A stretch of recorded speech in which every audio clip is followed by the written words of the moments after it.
Olá pessoal, sejam bem-vindos e bem-vindas a essa aula. Sou a professora Juliana Santiago, professora de Química, e nós iremos estudar sobre processos eletroquímicos, pilhas. Pilhas são dispositivos muito utilizados no nosso cotidiano.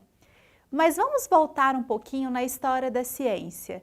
Em 1800, Alessandro Volta realizou um experimento, onde ele utilizou discos de zinco e cobre separados por um papelão embebido com uma solução salina.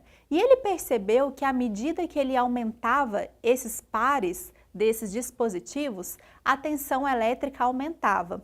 Mas falando sobre a evolução, chegaremos então na representação da pilha de Daniell, que consiste, então, nessa representação que está colocada aqui para vocês.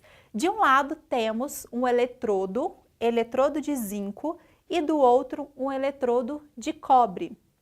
O eletrodo de zinco está imerso em uma solução de sulfato de zinco e o eletrodo de cobre está imerso em uma solução de sulfato de cobre.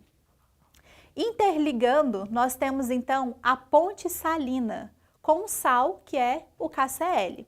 Então aqui temos as representações dos íons K+ e Cl-, que será responsável para equilibrar as cargas desse sistema. O que vai acontecer então durante esse processo?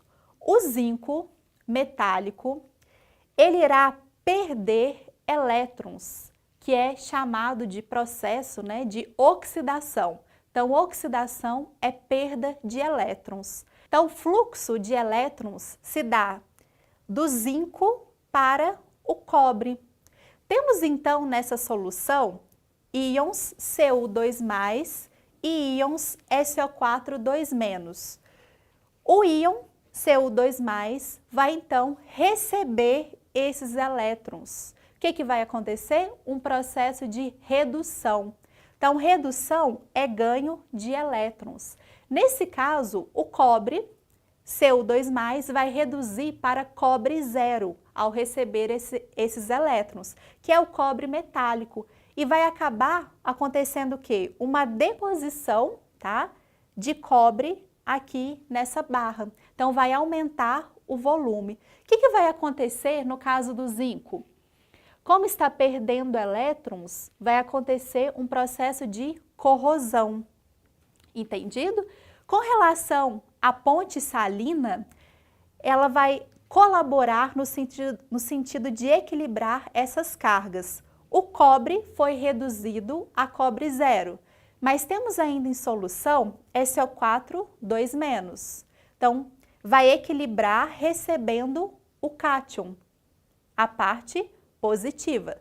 Neste outro caso, como o zinco está perdendo elétrons, temos em solução o zinco 2+. Vai equilibrar, então, recebendo o cloreto, que é o íon, neste caso, o ânion, o íon negativo. Nós temos, então, um processo de oxirredução.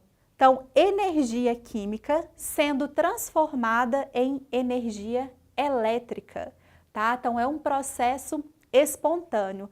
Mas como que eu sei por que o zinco que vai oxidar e o cobre que vai reduzir?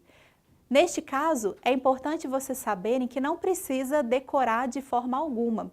Vocês podem consultar uma tabela que fornece para vocês informações com relação ao potencial de redução, tanto do zinco quanto do cobre. Quanto maior o potencial de redução do elemento, indica que ele vai reduzir. Então, neste caso, o cobre tem um maior potencial de redução. Então, como eu disse para vocês, é um processo espontâneo, Então, a partir de uma reação de oxirredução, obtém, então, energia elétrica. Onde ocorre a oxidação, nós chamamos de ânodo, que será o polo negativo. Então, relembrando que oxidação é a perda de elétrons. Nesse caso, nós temos o agente redutor, ele que vai provocar a redução do outro elemento, por isso é um agente redutor. Neste outro caso, onde ocorre o processo de redução, que é o ganho de elétrons, nós temos o cátodo, que é o polo positivo, e será, por sua vez, o agente oxidante. Mas qual que é a diferença, então, das pilhas que nós utilizamos em nossas casas com esse esquema que eu representei para vocês da pilha de Daniell? Neste caso, nós utilizamos as pilhas secas. Então, tem alguma diferença, mas acontece também um processo de oxirredução. Então, alguém vai oxidar e alguém vai reduzir. Por exemplo, o zinco, que está na parte externa, ele que vai oxidar. Mas no caso das pilhas ácidas, nós temos também cloreto de amônio, manganês e também pasta de grafite. Já nas pilhas alcalinas, ao invés de ter cloreto de amônio, tem-se hidróxido de potássio. Tá? Nesse sentido, eu também gostaria de falar para vocês sobre a importância com relação ao descarte dessas pilhas e também dos materiais eletrônicos. Então, vamos agir de forma consciente, tá? Sempre fazendo o descarte de forma adequada. Então, isso é muito importante.